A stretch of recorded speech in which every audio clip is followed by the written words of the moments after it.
you cannot expect milk from a cow which you didn't feed. Of course, karibu tena sana ndani ya YOUTHS TV, sauti na kioo kwa jamii. Wananiita Hassan Liwa na leo tuko ndani ya agenda 254, na katika agenda yetu ya wiki hii tunaangazia maneno mengi, hasa maneno ya vijana. Usheke ukajiuliza, msheke ukasikia mtu anasema kwamba yeye hayuko into politics. Hilo ndo swali ambalo tunataka tulichanganue kwa ndani na kwa halisia zaidi. Siku peke yangu, niko na mwenzangu anaitwa BOBI. Bobby, allow me to introduce to give you the chance of introducing yourself. Tebu tuambie Bobby ni nani kwanza, na what is Bobby doing? Okay, thank you very much. Bobby is a Kenyan citizen who is currently a student leader in Kenyatta University, holding the position of congressman. Bobby is also the outgoing Secretary General of Education Students Organization, a club in the School of Education, Kenyatta University. Bobby was also appointed the Secretary General of a movement called Kabila la Vijana to represent Nairobi region. Asante sana. Welcome baby, feel at home. Thank you so much. Sasa unajua mimi kitu inanibamba ni apart from whatever you're doing, yes, apart from campus politics and campus roles, pia you have a national youth role, Kabila la Vijana. Yes. Can you tell us what are you doing in Kabila la Vijana? Like your role as a Secretary General, what are you doing for the youth? Okay, Kabila la Vijana is a movement that was formed to actually represent the inherent and inalienable interests of youths in general. Me as the Secretary General of Nairobi region actually is to hire the grievances whenever we have issues affecting our youths. Actually we can dialogue them with the involvement of the government or without the involvement of the government. But more so important thing is to actually ensure that youths get opportunity inside the government and also their interests are represented in the government. Yeah. Sawa. So Kabila la Vijana basically ni kuna matribe mingi, tribes ni nyingi. Tuko na 47 tribes, lakini sasa the 48 tribe ni you guys ni your Kabila. You mean you guys are tribeless. Actually, that is the meaning. It means actually we bring different youths across different counties regardless of their tribes. Yeah.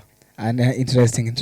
Sasa tuingie kwa topic direct, ni kwamba watu wanasema mimi nimeketi hivi nikapata watu wanasema I'm not into politics. Like mtu anaketi hivi anasema mimi whatever is happening in the country shida yenu, but mimi I'm not into politics.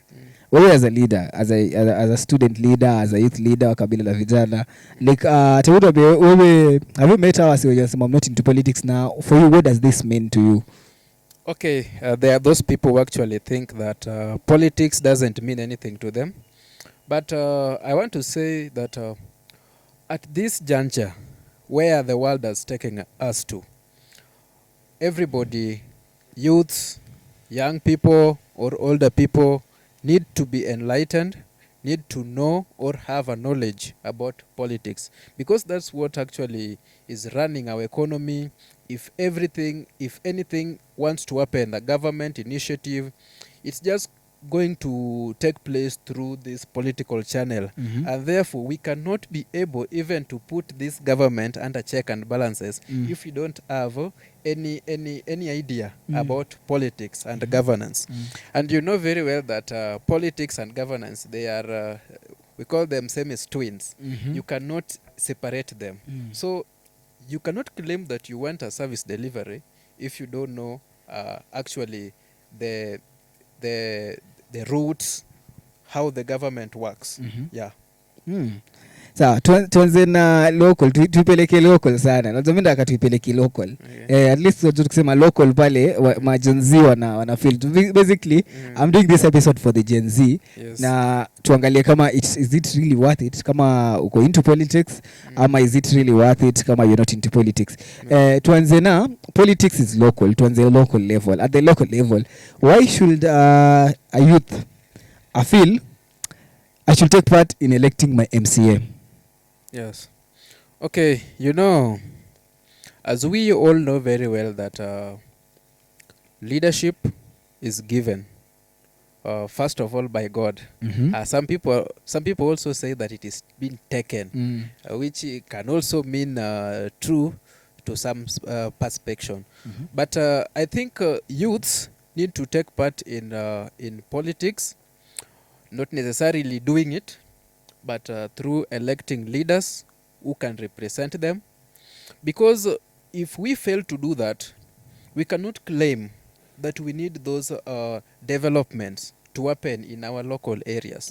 And you cannot expect milk from a cow which you didn't feed, actually. So we will have that power to question, this thing has not happened, and we gave you the mandate to represent us, to lobby for the development, to go and debate on the issues that are affecting us in our ward. For example, if it is a member of county assembly.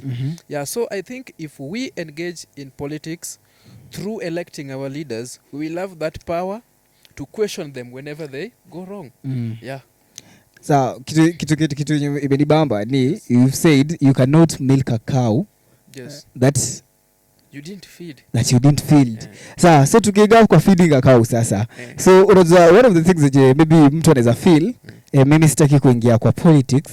Ni basically wana feel wanasiasa ni wale because unaona wanasema toka independence KANU has been leading this country.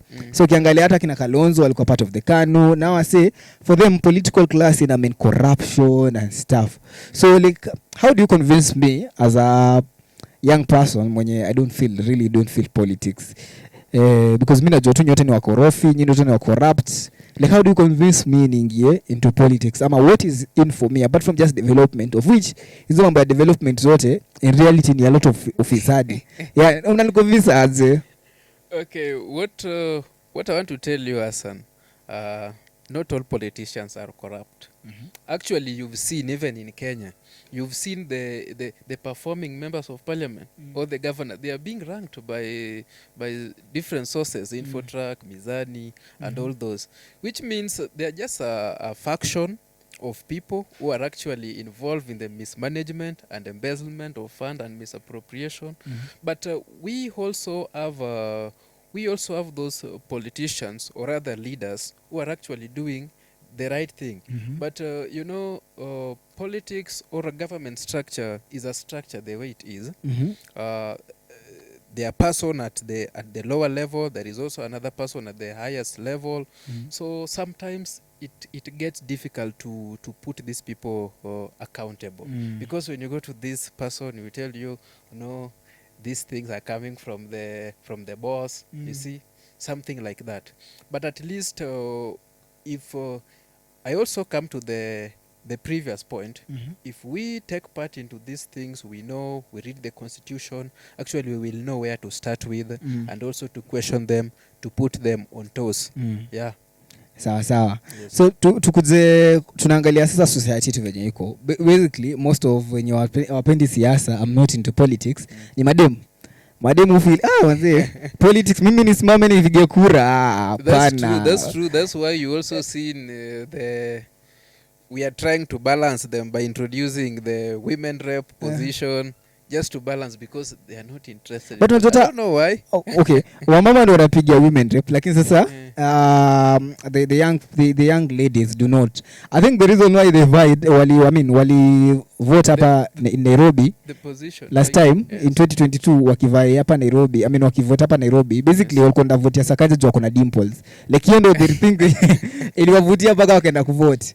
As in it has to be kind of sexual to vote. I'm not saying in a bad way. Okay, like it really has to get sexual. And like these ladies who feel attracted to vote. Again, it's getting serious. We really need leaders which have to be voted, and we need every person to vote. So tunaingia hapa kwa what do you think is the best way to convince these ladies to get into politics? Okay, first of all, I think that is a bad notion whereby we elect people maybe based on how they are made, how they look, or any other thing apart from what the interest that they have on us. But again, There are a lot that are going down, especially when we come to elections. First of all, there are manipulations, there are bribery, thuggery. You know, politics is so much hectic. That's why you also get that these women or ladies cannot stand the threshold of all this thuggery, this running up and down. But again, I think we also have those women who have actually endured the process and have also proved beyond the reasonable doubt that they can beat all odds and actually lead. And we've seen them. They are doing very well. For example, I'm coming from Homa Bay. My governor, Honorable Gladys Wanga. Sana. You saw, I'm not saying it for myself. You saw there some previous day where she was ranked actually best governor, something like that. And we also have some other women governors also doing better. So mademu wanavyoangalia the governors waangalie manze kuna potential in politics. Yeah, actually. Yeah. So wako wapiga kura sasa au wenyewe wanaenda kufanya governor kwa governor sasa. Na unajua kwa tukiketi kwa meza ya politics na keti tunaangalia kura zinatoka wapi? Zinatoka kwa mama mboga, watu wa boda boda. But hakuna pale wenyewe wanahesabu ya kura zinatoka kwa mabaddies. Za hivi maybe group ya Sifuna ndio itasema. I think group ya Sifuna ndio iko na mabaddies. Basi saa wengine hawapigangi nini ya tunakumvisaje mabaddies wakuje watupigie like ama tunakumvisaje Gen Z wakuje watupigie, especially hao wenye I'm talking to hao wenye unajua kuna vijana wa social media wanajua na socialite vitu hivi. Yes. Like how do we get to them paka wakue into politics? I think, first of all, to correct you, it is not a must that they get into the active politics that they vie, but actually they should be enlightened the importance of participating in this electoral process and also the consequences of not participating. You know, we tell them the importance of participating and also the consequence of not participating, so that when happenings will be happening, maybe negative or bad happenings will be happening, so that they know that this is as a result of me refusing to participate in the election. Ndio maana leader mbaya kwa elected. Another one, these people need to be educated. Yeah, through there is a program which is run by the Independent Electoral and Boundaries Commission, IBC. I think this program should be taken seriously because there are those people who are ignorant. They don't know more about civic education. The IBC should do civic education so that these people can get to know the importance of participating in elections. Yes. By so doing, they will be able to know what do they expect from this particular leader whom will elected in this particular position. You know? Okay. Yeah. You get that some people even don't know their member of parliament. They don't know the role of a member of parliament. Yeah. You will find somebody telling you that, this person was supposed to build this road, Nani has not worked. Ukiangalia projection 2027 youth watatokea kweli wapige kura, especially this other youth apart from wale youth wenye wako into politics. Hao wengine wenye wako into politics watatokea kweli? Okay, that is still a worry, and as you know, Hassan, youths are making the highest population of our country. Actually 70%, and total registered voters which we can expect is around 60% for people if actually they register and wamejitokeza kupiga kura. Yeah, so I think there is a need to continue with the advising them, educating them on the same importance of voting. Yeah. Sasa youth wanataka nini tuseme? Like 2027 sasa youth in politics, what do they want? Kama wewe as a youth, what do you want in politics? That is a very good question. We have a lot of gaps. For example, when I take you to the we have a notion that people have put that youths are still young, not so much experienced. Yeah, in the book of Timothy, the book of Timothy 4:12, when Paul told Timothy that don't let anybody look down upon you because of your age. Exactly. But instead, convince those you are believers in speech, in love, in spirit, and in purity. What I'm trying to say is this: those things that the elder people, or the politicians, or the bulldogs, or the old men, as I can call them, can do, is the same things our youths can do. And these people can do it very better because they have the vigor and vitality to represent inherent and inalienable interests of Kenyan citizens, not even youths, of Kenyan citizens. So I think it is the high time these people should be let, these people should be given chance to lead. Yeah, you also know in the book of Jeremiah 1:7-8, it's talk about call override hedge. Yes, when Jeremiah was called when he was still in his mother's womb. Yeah. So kwa hivyo hii kitu ni biblical. It is a biblical also. We can refer to biblical.